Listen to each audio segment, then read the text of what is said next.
नमस्कार, मैं खुशी और आप देख रहे हैं F9 न्यूज। दक्षिण पूर्व रेलवे गार्डन रिच कोलकाता में हुए लगेज स्कैनर घोटाले में नाम आई आरपीएफ इंस्पेक्टर शुभेंदु राय के ऊपर वर्तमान आरपीएफ के आईजी संजय मिश्रा पता नहीं क्यों इतने मेहरबान हैं। वैसे तो संजय मिश्रा प्रधान मुख्य सुरक्षा आयुक्त सह IG RPF garden rich Kolkata में पदस्थापना से पहले ईमानदारी के लिए जाने जाते रहे हैं, पर पता नहीं क्यों गार्डन रिच कोलकाता में तैनाती के बाद वह भी ईमानदारी का चोला पता नहीं क्यों उतारकर कोलकाता के गंगा नदी में फेंक दिए हैं।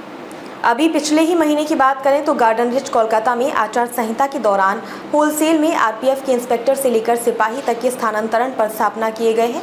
उन सभी स्थानांतरण पदस्थापना से ज्यादातर वैसे आरपीएफ के इंस्पेक्टरों और सिपाहियों के स्थानांतरण पदस्थापना संजय मिश्रा प्रधान मुख्य सुरक्षा आयुक्त सह आईजी आरपीएफ के कलम से किए गए हैं, जिनका इतिहास ही घोटाले से और अपराध की दुनिया से रहा है। और F9 न्यूज से स्थानांतरण पदस्थापना के वक्त भी अपनी खबर में उन आरपीएफ के इंस्पेक्टरों का खबर दिखा चुका है जिनके आपराधिक इतिहास रहा है, जैसे कि अद्रा रेल मंडल के भोजोडी में तैनात हुए भूपेंद्र यादव इंस्पेक्टर का। और भूपेंद्र यादव का इतिहास ये था कि जब वह एक आरपीएफ के ओपी प्रभारी थे तब भूपेंद्र यादव की हाजत में एक आरोपी को इतना मारा पीटा कि वह मर ही गया।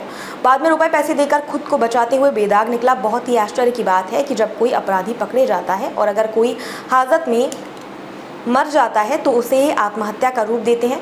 लगता है ऐसा है कि अपराधी घर से फांसी लगाने के लिए मोटी रस्सी साथ लेकर आते हैं और हाजत में आकर खुदकुशी कर लेते हैं।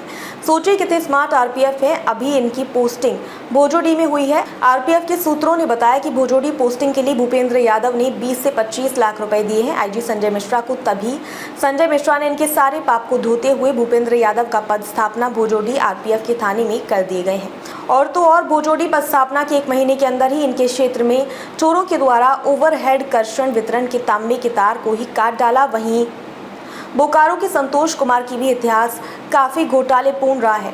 खड़गपुर आरपीएफ ट्रेनिंग अकादमी में तैनाती के दौरान इन्होंने आरपीएफ के कैंटीन घोटाले लाखों के कर सरकार को करोड़ों का चूना लगाया है। इनके ऊपर रेलवे की कीमती पेड़ काट कर बेचने के आरोप लगे थे। उसी के बाद इन्होंने लाखों के कैंटीन घोटाले पर बोकारो जैसे आरपीएफ के थाने में तैनात है, चूंकि इनके जेब में पहले के घोटाले के पैसे हैं।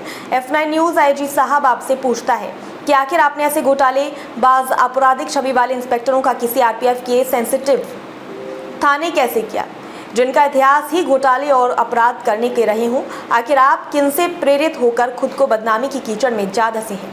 आपकी ईमानदारी की छवि की कीचड़ गार्डन रिच कोलकाता में आने के बाद जो लगे हैं उससे क्या माँ गंगा की पावन नदी में नहाने से धूल पाएगी।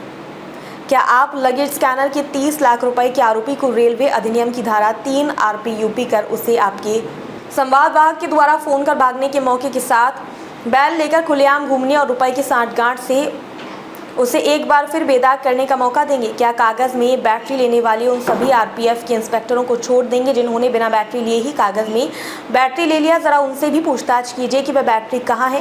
क्या वह सभी आरपीएफ के इंस्पेक्टर भी बराबर के दोषी नहीं हैं? क्या ये अपराध में शामिल नहीं है? और अगर शामिल हैं तो इन पर भी 3 आरपीयूपी एक्ट के तहत मुकदमा कर जेल भेजे। तभी आपकी ईमानदारी की मिसाल पेश होगी, तभी आपकी सच्ची गंगा स्नान होगी। वरना दोषी आपकी ईमानदारी के फायदे उठाकर कल को बड़े अपराध करेंगे। वैसे आपको बता दें कि बोकारो और भोजोडी में आपके स्मार्ट दोनों इंस्पेक्टरों के द्वारा ओवरहेड कर्षण वितरण के लोगों से मिलकर ओवरहेड तार की चोरी करवा चुके हैं। ओवरहेड के लोगों ने इस चोरी के बाबत सिर्फ मौके की शिकायत की है। उनके द्वारा सी फॉर्म या थेफ्ट रिपोर्ट दर्ज ही नहीं की गई है। वरिष्ठ मंडल वितरण अभियंता कर्षण अद्रा मंडल से इस बाबत आप पूछताछ कर मामले को पता कर सकते हैं। F9 न्यूज एड असीम कुमार सामंतों की रिपोर्ट। अब तक के लिए बस इतना ही। फिर होगी आपसे मुलाकात ऐसी एक और खबर के साथ। तब तक के लिए नमस्कार और देखते रहिए F9 न्यूज। खबर बड़ी और खास होगी, असल वजह की तलाश होगी, दुनिया भर के हर गांव, शहर, गली, मोहल्ले पर नजर हमारी होगी। खुलेंगी पर्दें, जहन में उठे हर सवाल की बात होगी, हर वो जवाब जो है आपके लिए जरूरी, जिम्मेदारी हमारी होगी। हमारी खबरों में कुछ हटकर होगी बात। देखिए सिक्के के दोनों पहलू F9 न्यूज के साथ।